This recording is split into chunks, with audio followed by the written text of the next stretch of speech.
शेरबहादुर देउवाले संसद नरोकेको भए 26 माघमै दर्ता हुन्थ्यो महाभियोग प्रस्ताव। महाभियोग दर्ताको पत्र बुझेर सर्वोच्चबाट बाहिरी प्रधान न्यायाधीश चोलेन्द्र शमशेर जबरा। सभामुख अग्निप्रसाद सापकोटाले बोलाए सर्वदलीय बैठक। 4 फागुनमा संसदमा टेबल हुन सक्छ एमसीसी। एमालेले बोलायो संसदीय दलको बैठक। दीपक कार्की कायम मुकायम प्रधान न्यायाधीश।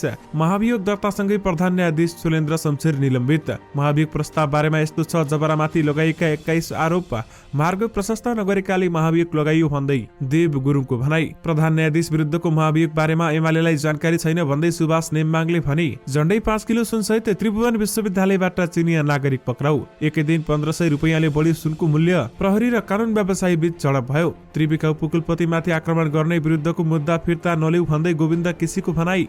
एमालेले कारबाही गरेका 14 सांसदहरूको मुद्दा पेशीमा। सरकार गिराउने षड्यन्त्र भइरहेको छ भन्दै प्रचण्डले भने। राष्ट्रिय उत्थान लघुवित्तको आइपिओ बुधबारदेखि खुल्ने। संगीतकार महेश खड्कासँग अर्का संगीतकार वसन्तले मागे माफी। पुण्य गौतमको गैर कानूनी काम यसबारे पुरै जानकारी। एमालेलाई माधव नेपालको चेतावनी। आफ्नो पार्टीको वैधानिकता बारेमा धावा बोली सहेर बस्दैनौ। आजदेखि जनकपुरमा खाली रेल चलाइँदै। यसबारे महत्त्वपूर्ण सूचना। प्रधान न्यायाधीश चोलेन्द्र शमशेर माथिको महाभियोग निर्वाचन भाड्ने षड्यन्त्र हो भन्दै एमालेले भन्यो। आजदेखि सबै नागरिकहरूलाई कोरोना विरुद्धको बुस्टर डोज लगाइँदै फेरि स्थगित भयो प्रतिनिधि सभा बैठक। एयरपोर्टको ड्युटीमा खटिएका प्रहरीले मोबाइल चलाउन नपाइने। दर्शक महानुभाव नमस्कार। स्मार्ट खबरको न्यूज बुलेटिनमा तपाईहरुलाई हार्दिक स्वागत छ। हाम्रो मेहनतका लागि तपाईहरुले यो भिडियोलाई एउटा लाइक अवश्य गर्नुहोला। त्यसैगरी यदि तपाईहरुले अहिलेसम्म हाम्रो च्यानल स्मार्ट खबरलाई सब्स्क्राइब गर्नुभएको छैन भने सब्स्क्राइब गर्नुहोला। साथै छेउमा रहेको बेल घण्टीमा क्लिक गरी अलमा क्लिक गर्न पनि नबिर्सिनुहोला। आउनु आजका मुख्य समाचारतर्फ लागौं दर्शकवृन्द। पहिलो समाचार सुरु गरौं। महाभियोग दर्ता भएसँगै प्रधान न्यायाधीश चोलेन्द्र शमशेर निलम्बित भएको प्रसंगबाट।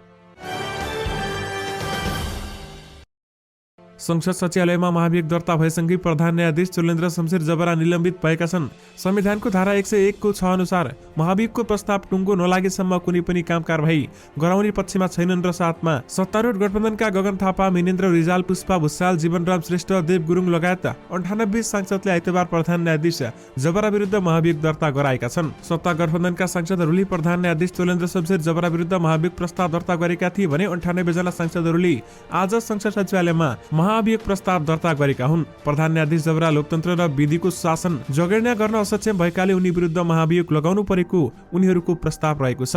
महाभियोग प्रस्तावमा लोकतन्त्र, मानवाधिकार, जनताको न्याय, विधिको शासन, संवैधानिक सर्वोच्चता एवं स्वतन्त्र, सक्षम, निष्पक्ष र जिम्मेवार न्यायपालिकाको जगेर्ना गर्न उनी असक्षम रहेको आरोप लगाइएको छ। यसैगरी सर्वोच्च अदालत लगायत न्यायपालिका भित्रै उनको कार्यालयमा अतिशय विकृति, विसङ्गति, भ्रष्टाचार तथा बिचौलियाहरूले प्रवेश पाएको र प्रभाव बढाउँदै लगेको महाभियोग प्रस्तावमा उल्लेख गरिएको छ। र साथमा प्रधान न्यायाधीश चोलेन्द्र शमशेर जबराले महाभियोग लगेको पत्र बुझेका छन् र पत्र बुझे लगत्तै उनी सर्वोच्च अदालतबाट बाहिरिएका छन्। जबरालाई विदा गर्न मुख्य रजिस्ट्रार लालबहादुर कुमार र रजिस्ट्रार नारायण पन्थी गेटसम्म आएका थिए भने जबरा घर फर्किँदा उनी चढ्ने गाडीमा राखिएको राष्ट्रिय झण्डा छोपिएको थियो। नेकपा माओवादी केन्द्रका अध्यक्ष पुष्पकमल दाहाल प्रचण्ड र एकीकृत समाजवादीका अध्यक्ष माधव कुमार नेपाल अमेरिकी सहयोग परियोजना मिलेनियम च्यालेन्ज कम्प्याक्ट एमसीसी संसदमा टेबल गर्न सहमत भएका छन्। स्रोतका अनुसार सभामुख अग्निप्रसाद सापकोटा पनि सहमत भएकाले सम्भवतः बुधबार 4 फागुनको बैठकमा एमसीसी टेबल हुनेछ भन्दै बताइएको छ। सोमबारलाई तय भएको प्रतिनिधि सभाको बैठक 2 दिनपछि सारेर फागुन 4 गते बोलाइएको छ। प्रधानमन्त्री शेरबहादुर देउवाले एमसीसी संसदमा टेबल गर्न निरन्तर पहल गर्दै आएका थिए भने तर सत्तारूढ माओवादी र एकीकृत समाजवादी सहमत भएका थिएनन्। सभामुख सापकोटाले पनि राष्ट्रिय वा सत्तारूढ गठबन्धनमा सहमति नभएसम्म एमसीसी टेबल नगर्ने अडान राख्दै आएका थिए। तर अमेरिकाले एमसीसी सम्झौता प्रतिनिधि सभाबाट अनुमोदनका लागि 28 फेब्रुअरी अर्थात् 16 फागुनसम्म समय दिएको छ। बिहीबार मात्र अमेरिकी सहायक विदेश मन्त्री डोनाल्ड लुले शेरबहादुर देउवा सहित माओवादीका अध्यक्ष पुष्पकमल दाहाल प्रचण्ड र नेकपा एमालेका अध्यक्ष केपी शर्मा ओलीलाई फोन गरेर 28 फेब्रुअरीसम्म एमसीसीमा निर्णय दिन आग्रह मात्र गरेनन् र एमसीसी फिर्ता भई चीनी हस्तक्षेपका कारण आफ्नो अनुदान सहयोग लिएन भनेर बुझ्ने चेतावनी समेत दिएका थिए। यसको चर्को दबावमा परेका नेपाली कांग्रेसका सभापति समेत रहेका प्रधानमन्त्री शेरबहादुर देउवाले शनिबार माओवादी केन्द्रका अध्यक्ष प्रचण्ड र एकीकृत समाजवादीका अध्यक्ष माधव कुमार नेपाललाई एमसीसी संसदमा टेबल गर्ने सहमति मागेका थिए र प्रधानमन्त्री शेरबहादुर देउवाले भनेका थिए बरु तपाईहरु त्यो दिन उपस्थित नभइदिनुस्, उपस्थित भए के गर्ने आफै निर्णय लिनुस्, तर संसदमा टेबल गर्नु पर्यो भन्दै बताएका छन्। यानि कि 4 फागुनमा संसदमा टेबल एमसीसी हुन सक्छ भन्दै बताइएको छ। महाभियोगको प्रस्ताव दर्तासँगै प्रधान न्यायाधीश तुलेन्द्र शमशेर जबरा स्वतः निलम्बनमा परेपछि सर्वोच्च अदालतका वरिष्ठ न्यायाधीश दीपक कुमार कार्की कायम मुकायम प्रधान न्यायाधीश जबरा बन्ने भएका छन्। कार्कीले संवैधानिक परिषदको न्याय सेवा आयोग न्याय परिषदको पनि कायम मुकायम अध्यक्ष भनेर काम गर्नेछन् भने कार्की आगामी असोज महिनामा 65 वर्ष पुग्नेछन् र उमेर हदका कारण स्वतः अवकाश हुनेछन् भन्दै बताइएको छ। 65 वर्ष उमेर हद लागू हुने व्यवस्था अनुसार जबराको कार्यकाल भने आगामी मङ्सिर महिनासम्म थियो। यदि उनले पूरा कार्यकाल काम गर्न पाएको भए कार्कीले बीचमै अवकाशमा हुन्थे। तर जबरा विरुद्ध महाभियोग लागेपछि कार्कीले अवसर पाएका छन् र संविधानको धारा 101 को 6 अनुसार महाभियोगको प्रस्ताव टुङ्गो नलागेसम्म कुनै पनि काम कारबाही गर्न पाइँदैन भन्दै बताइएको छ। यानि कि दीपक कार्की कायम मुकायम प्रधान न्यायाधीश बनेका छन्। नेकपा एमाले संसदीय दलका उपनेता सुभाष नेमाङले प्रधान न्यायाधीश तुलेन्द्र शमशेर जबरा विरुद्ध दर्ता भएको महाभियोग बारेमा कुनै पनि सल्लाह नभएको बताएका छन्। पार्टी उपाध्यक्ष समेत रहेका नेमाङले महाभियोग बारेमा सत्ता पक्षले एमालेसँग कुनै पनि छलफल नगरेको बताएका छन्। सत्ता पक्षले हामीसँग सल्लाह गरेको छैन, आफ्नै ढङ्गले काम गर्छ, महाभियोग भयो भन्ने भर्खर थाहा पायौं भन्दै नेमाङले भनेका छन् भने महाभियोग बारेमा निर्णय लिन पार्टीमा छलफलको तयारी भएको उनले बताएका छन्। छलफल गर्छौं, सांसदहरू प्रदेशको कार्यक्रममा छन् र सबैलाई खबर गरिसकेका छौं भन्दै सुभाष नेमाङले भनेका छन्। साताको पहिलो दिन सुन र चाँदीको मूल्य बढेको छ। नेपाल सुन चाँदी व्यवसायी महासंघका अनुसार दिन सुनको मूल्य तोलामा एकै दिन 1500 रुपैयाँले बढेको छ भने चाँदीको मूल्य तोलामा 20 रुपैयाँले बढेको छ। शुक्रबार तोलामा 94,000 रुपैयाँमा कारोबार भएको छापावाला सुनको मूल्य आज भने 95,500 रुपैयाँ पुगेको र तेजाबी सुनको मूल्य 95,000 रुपैयाँ पुगेको छ। चाँदीको मूल्य तोलामा 20 रुपैयाँले बढेर 1300 रुपैयाँ कायम भएको छ। सर्वोच्च परिसरमा प्रदर्शन गर्न खोज्ने कानून व्यवसायी र प्रहरी बीच झडप भएको छ। प्रधान न्यायाधीश तुलेन्द्र शमशेर जबराको राजीनामा माग्दै पुनः भौतिक उपस्थितिमा प्रदर्शनमा उत्रिएका कानून व्यवसायीहरूलाई प्रहरीले रोक्न खोज्दा झडप भएको हो। यद्यपि अहिले भने प्रधान न्यायाधीश जबरा महाभियोगबाट बाहिर भइसकेका छन् र बार एसोसिएसनको भवनतर्फबाट सर्वोच्च प्रवेश गर्न खोज्दा प्रहरीले ढोकामै रोकेको थियो। त्यसपछि कानून व्यवसायीहरू मूल सडकमा निस्किएर सर्वोच्चको मूल गेटतर्फ लागेका थिए। आफूहरूले कारबाही गरेका 14 जना सांसदहरूलाई पदमुक्त गर्नुपर्ने माग राखी एमालेले दर्ता गरेको रिट निवेदकको आइतबार पेशी तोकिएको छ। एमालेले माधव कुमार नेपाल सहित 14 जना सांसदहरूलाई पार्टीले लगाएको ऐप उल्लङ्घन गरेको आरोपमा काम कारबाही गरेको थियो भने उनीहरूलाई दलबाट निष्कासित गरे पनि सभामुख अग्निप्रसाद सापकोटाले पदमुक्त नगरेको भन्दै मुद्दा समेत परेको हो। एमाले अध्यक्ष केपी शर्मा ओली र नेकपा एमालेले दर्ता गरेको छुट्टा छुट्टै मुद्दा एकसाथ पेशीमा चढेको भन्ने लुम्बिनी प्रदेशका सांसदमाथि भएको काम कारबाहीको मुद्दा समेत एकसाथ रहेको छ। यो मुद्दामा अन्तरिम आदेश भएको थिएन र साथमा एमालेले कारबाही गरेका 14 जना सांसदहरूको मुद्दा पेशीमा रहेको छ। नेकपा माओवादी केन्द्रका अध्यक्ष पुष्पकमल दाहाल प्रचण्डले सत्ता गठबन्धन टुटाउने र सरकार गिराउने चलखेल भएको बताएका छन्। अमेरिकी अनुदान सहयोग एमसीसी परियोजना स्वीकार गर्ने कि नगर्ने भन्ने विवादका कारण सत्ता गठबन्धन संकटमा परेको बेलामा प्रचण्डले सो धारणा राखेका हुन्। 27औं जनयुद्ध दिवसको अवसरमा पार्टी केन्द्रीय कार्यालय पेरिस डाँडामा आयोजित कार्यक्रममा प्रचण्डले भनेका छन्, पराजित प्रतिक्रान्तिकारी प्रवृत्ति चुप लागेर बसेको छैन, त्यसैले अझै पनि प्रतिगमन गराउने र कसरत चलाइराखेको छ र त्यसलाई मलजल गर्न देशभित्र र बाहिर विभिन्न खालका प्रतिक्रियावादी शक्तिहरू सक्रिय नै छन् भन्दै उनले बताएका छन्। उनले थपेका छन्, अहिले कुनै पनि तरिकाले प्रतिगमन विरोधी आन्दोलनका कारण त्यो प्रतिक्रियाबाट पैदा भएको गठबन्धनलाई टुटाउने निम्ति यो सरकार गिराउनेको निम्ति चुनावलाई बिथुल्नेको निम्ति अनेक खालका प्रपञ्चहरू भइसकेका छन् र तपाईँ हामीले देखिसकेका छौं भन्दै प्रचण्डले भनेका छन्। संगीतकार वसन्त सापकोटाले अर्को संगीतकार महेश खड्कासँग माफी मागेका छन्। सामाजिक सञ्जाल फेसबुक मार्फत उनले महेशसँग आगामी दिनमा केही असमझदारी देखा परे मिलेर समाधान गर्ने गरी माफी मागेका हुन्। उनले लेखेका छन्, मानिसबाट गल्ती हुन्छ, कुराहरू जति धेरै बनाउँदै गए त्यति धेरै बिग्रिँदै जाने हुनाले मबाट केही गल्ती भएको छ भने सबैसँग माफी माग्दछु। सुपुप्त मनभित्र कहिलेकाहीँ राम्रो धुनहरू बस्न जान्छन्, कहिलेकाहीँ एकै खालका शब्दहरू आउँदा पनि धुन मिल्न जान्छ। यही कुरालाई हृदयदम गर्दै आदरणीय दाजु महेश खड्कासँग आगामी दिनमा केही असमझदारी देखा परे मिलेर समाधान गर्ने गरी मेरो तर्फबाट पर्न गएको असुविधा पर्दै माफी चाहन्छु भन्दै उनले लेखेका छन्। वसन्तले आफूले संगीत परेको सागरसरी चोखोमाया बोलको गीतको धुनबाट महेशले नोगेन बोलको गीतको मेरो आस बन्यो नोगेनको लाइनको संगीत चोरेको आरोप लगाएका थिए। वसन्तले संगीत चोरीको आरोप लगाएपछि महेशले पत्रकार सम्मेलन गर्दै प्रमाणित गरेर देखाउन नत्र मानहानिको मुद्दा लाग्ने र हाल्ने चेतावनी समेत दिएका थिए। नेकपा एकीकृत समाजवादीका अध्यक्ष माधव कुमार नेपालले आफ्नो पार्टीको वैधानिकता बारेमा प्रश्न उठाए सहेर नबस्ने चेतावनी दिएका छन्।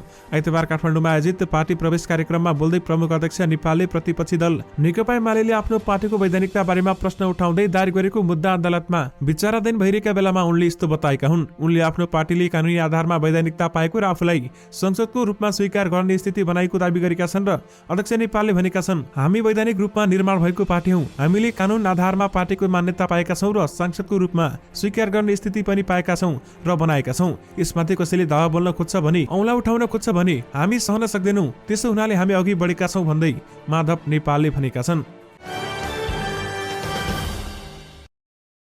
आजदेखि धनुषाको कुर्थाबाट भारतको जयनगरसम्म बिना यात्रु रेल सञ्चालन गरिने भएको छ।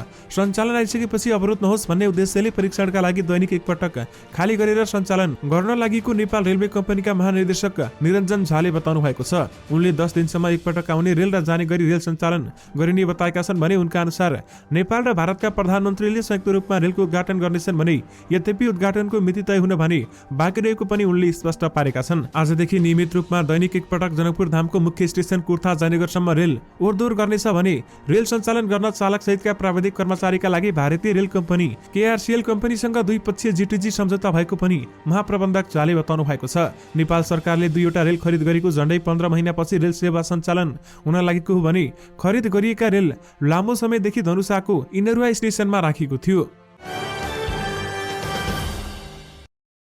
सरकारले आजदेखि 18 वर्ष माथिका सबै नागरिकहरूलाई कोभिड-19 विरुद्धको बुस्टर डोज खोप दिने भएको छ। दोस्रो डोज खोप लगाएर 6 महिना पूरा भएका सबैले आजदेखि बुस्टर डोज लिन पाउने स्वास्थ्य तथा जनसङ्ख्या मन्त्रालयले जनाएको छ। बुस्टर डोजको रूपमा उपलब्धताका आधारमा कोभिसिल्ड, एस्ट्राजेनेका, मोडर्ना वा फाइजर खोप दिने निर्णय भएको पनि मन्त्रालयले जनाएको छ। यसअघि सरकारले मिक्स म्याचको अवधारणा अनुसार बुस्टर डोजमा फरक खोप पनि दिएको थियो। कोभिड-19 संक्रमण भएका व्यक्तिहरूले भने संक्रमण मुक्त भएको 1 महिनापछि बुस्टर डोज खोप लिने मन्त्रालयले अनुरोध गरेको छ।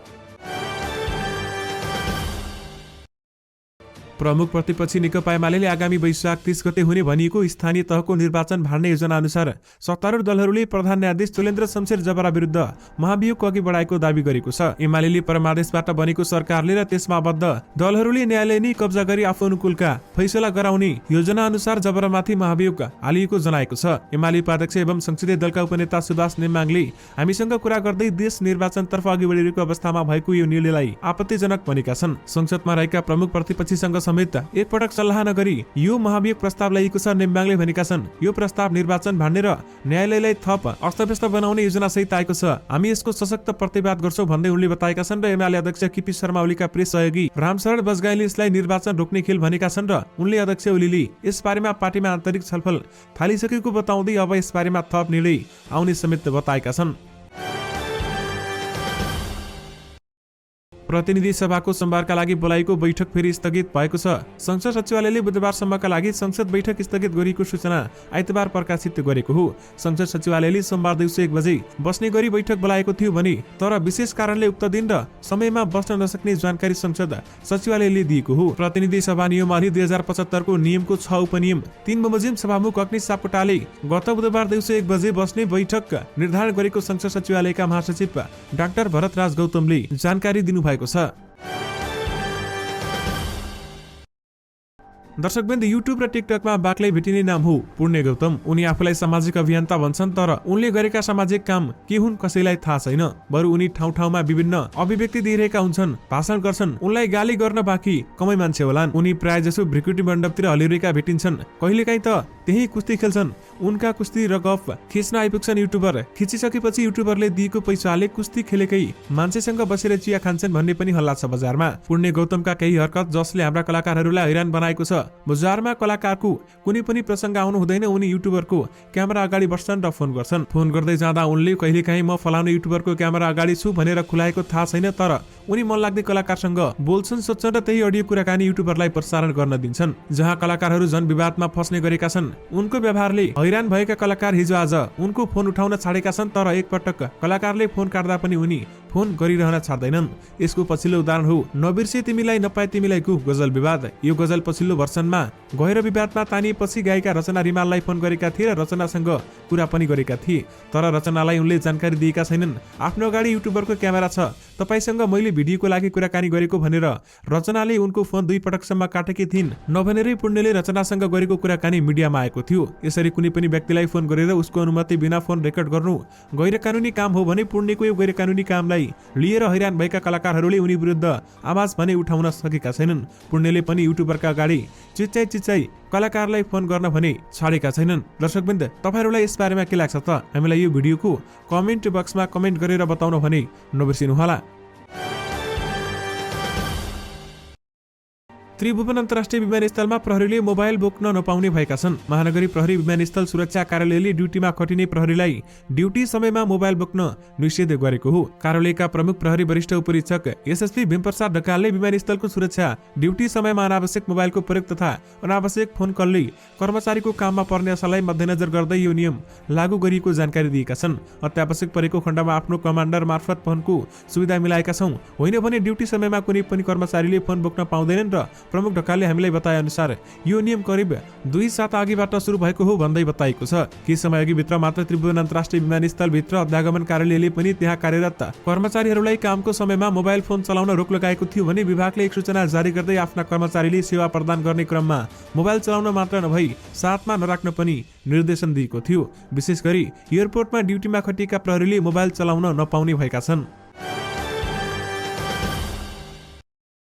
राष्ट्रिय उत्थान लघुवित्त वित्तीय संस्थाले आगामी फागुन 4 देखि सर्वसाधारणका लागि साधारण शेयर आइपिओ बिक्री खुला गर्ने भएको छ। कम्पनीले प्रत्येक किता 100 रुपियाँ अंकित मूल्यमा 8 करोड 50 लाख रुपैयाँ बराबरको 8,50,000 किता प्रारम्भिक सार्वजनिक निष्कासन आइपिओ को बिक्री खुला गर्न लागेको हो। कम्पनीले निष्कासन गर्ने साधारण शेयरमा कुल निष्कासनको 5% अर्थात 42,500 किता सामूहिक लगानी कोषलाई बाँडफाँड गरिएको र जारी पुँजी 26 करोडको 0.5% अर्थात 13,000 किता शेयर कर्मचारीलाई सुरक्षित गरी बाँकी रहने 7,95,500 किता शेयर खरिदका लागि सर्वसाधारणले आगामी फागुन 4 गतेदेखि आवेदन दिन पाउने कम्पनीले जारी गरेको विज्ञप्तिमा उल्लेख गरिएको छ। सर्वसाधारणले फागुन 8 गतेसम्म न्यूनतम 10 कितादेखि अधिकतम 1,000 कितासम्मका लागि आवेदन दिन सक्नेछन् र सो अवधिसम्म माग गरी बमोजिम आवेदन नआए पनि आगामी फागुन 18 सम्म निष्कासन खुला रहेको कम्पनीले जनाएको छ। प्राध्यापक डाक्टर गोविन्द केसीले त्रिभुवन विश्वविद्यालयका उपप्राध्यापक प्रेम बहादुर चलाउने माथि आक्रमण गर्नेहरू विरुद्धको मुद्दा फिर्ता गर्न लागेको भन्दै आपत्ति जनाएका छन्।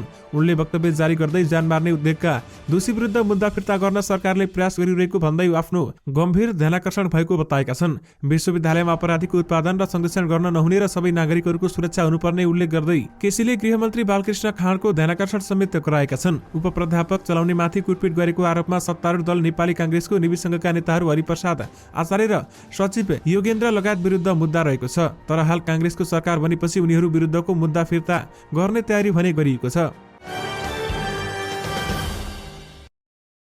सत्तारूढ गठबन्धनका सांसदहरूले छापामार शैलीमा आइतबार बिहान प्रधान न्यायाधीश चोलेन्द्र शमशेर जबरा विरुद्ध महाभियोग प्रस्ताव दर्ता गरेका थिए।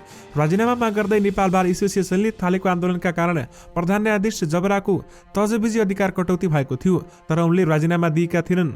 मुद्दा हेर्न नपाउने अवस्थामा पनि जबराले पद नछाडेपछि बारले महाभियोग लगाउन प्रमुख राजनीतिक दलहरूको ध्यानाकर्षण गराएको थियो भने तर सत्तारूढ गठबन्धनका नेताहरूले न्यायालयको विवाद त्यहीभित्रबाट समाधान हुने आशा गरेका छौं भनेपछि पन्छिने गरेका थिए। पछिल्लो समय सत्तारूढ गठबन्धन अमेरिकी सहयोग परियोजना मिलेनियम च्यालेन्ज कम्प्याक्ट एमसीसी संसदमा अनुमोदन गर्ने वा नगर्ने विवादमा अल्झिएको थियो। तर आइतबार एक जबरा विरुद्ध महाभियोग प्रस्ताव दर्ता भएको थियो भने नेताहरूका अनुसार जबरा विरुद्ध महाभियोग दर्ता गर्ने गठबन्धनमा रहेका दल सम्बन्ध कानून व्यवसायीले दबाव निकै चर्को रहेको थियो। माओवादी केन्द्रका अध्यक्ष पुष्पकमल दाहाल प्रचण्ड र एकीकृत समाजवादीका अध्यक्ष माधव कुमार नेपाल पनि त्यसमा सहमत भइसकेका थिए। नेपाली कांग्रेसका सभापति समेत रहेका प्रधानमन्त्री देउबा तयार नभएका कारण यसअघि जबरा विरुद्धको महाभियोग प्रस्ताव अघि बढ्न सकेको थिएन। महाभियोग प्रस्ताव अघि बढ्ने नभएपछि प्रधान न्यायाधीश जबराले पनि सर्वोच्च अदालतमा आफ्नो सक्रियता बढाउन खोजेका थिए। उनले न्याय सेवा आयोग मार्फत मुभ सुरु गरेको नेताहरूको दाबी रहेको छ। यानि कि शेरबहादुर देउवाले संसद नरोकेको भए 26 माघमै प्रधान न्यायाधीश चोलेन्द्र शमशेर जबरा विरुद्ध महाभियोग प्रस्ताव हुन्थ्यो भन्दै बताइएको छ। सभामुख अग्निप्रसाद सापकोटाले सर्वदलीय बैठक बोलाएका छन्। सभामुख अग्निप्रसाद सापकोटाका सचिवालयका अनुसार सोमबार दिउँसो 2 बजेका लागि बैठक बोलाइएको छ। प्रधान न्यायाधीश चुलेन्द्र शमशेर जबरा विरुद्ध संसदमा महाभियोग दर्ता भएपछि पछिल्लो राजनीतिक घटनाक्रम बारेमा छलफलका लागि सभामुख सापकोटाले बैठक बोलाएका हुन्। सोमबार निर्धारित प्रतिनिधि सभा बैठक भने 4 फागुनका निम्ति स्थगित गरिएको छ।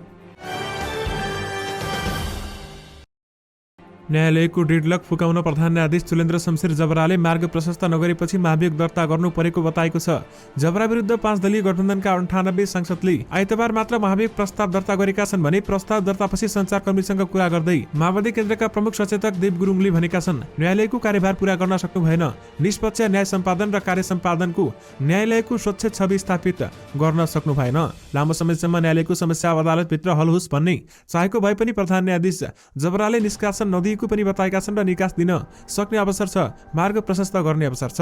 डेडलक खुलाउन सक्ने आधार सम्भावना छ भनेर विभिन्न ढंगले आग्रह पनि गरेका छौं भन्दै उनले भनेका छन् भने डेडलक फुकाउन तयार हुनु भएन, बाध्य भएर यो कदम चाल्नुपर्ने अवस्था आयो भन्दै बताइएको छ। यानि कि प्रधान न्यायाधीश चुलेन्द्र शमशेर जबराले मार्ग प्रशस्त नगरेकाले महाभियोग लगाइयो भन्दै देव गुरुङले भनेका छन्। त्रिभुवन अन्तर्राष्ट्रिय विमानस्थलमा झण्डै 5 किलो सुनसहित 1 जना चिनिया नागरिक पक्राउ परेका छन्। दुबईबाट हिमालय एयरलाइन्सको जहाजमा शनिबार बिहान काठमाडौँ आएका चिनिया नागरिकबाट उक्त अवैध सुन बरामद भएको हो। ज्याङली नामक चिनिया नागरिकबाट सुन बरामद भएको त्रिभुवन अन्तर्राष्ट्रिय विमानस्थल भन्सार कार्यालय प्रमुख महेश भट्टले जानकारी दिएका छन्। प्रमुख विपक्षी दल नेकपा एमाले संसदीय दलको बैठक बोलाएको छ। प्रधान न्यायाधीश चुलेन्द्र शमशेर जबरा विरुद्ध महाभियोग दर्ता भएपछि एमाले संसदीय दलको बैठक बोलाएको हो। प्रमुख सचेतक विशाल भट्टराईका अनुसार सोमबार बिहान 11 बजे संसद भवनमा बस्ने लोत्से हलमा बैठक बस्नेछ भने सत्तारूढ दलहरूले प्रधान न्यायाधीश विरुद्ध महाभियोग दर्ता गराएको बारेमा निर्णय लिन संसदीय दलको बैठक बोलाएको एमाले बताएको छ। दर्शक महानुभाव, यससँगै तपाईहरुमा आजका सबै मुख्य समाचारहरू राखिसकेका छौं। फेरि पनि तपाईहरुमा नयाँ रिपोर्टहरूको साथमा उपस्थित हुने नै छौं। अहिलेलाई भने मलाई बिदा दिनुस्। नमस्कार।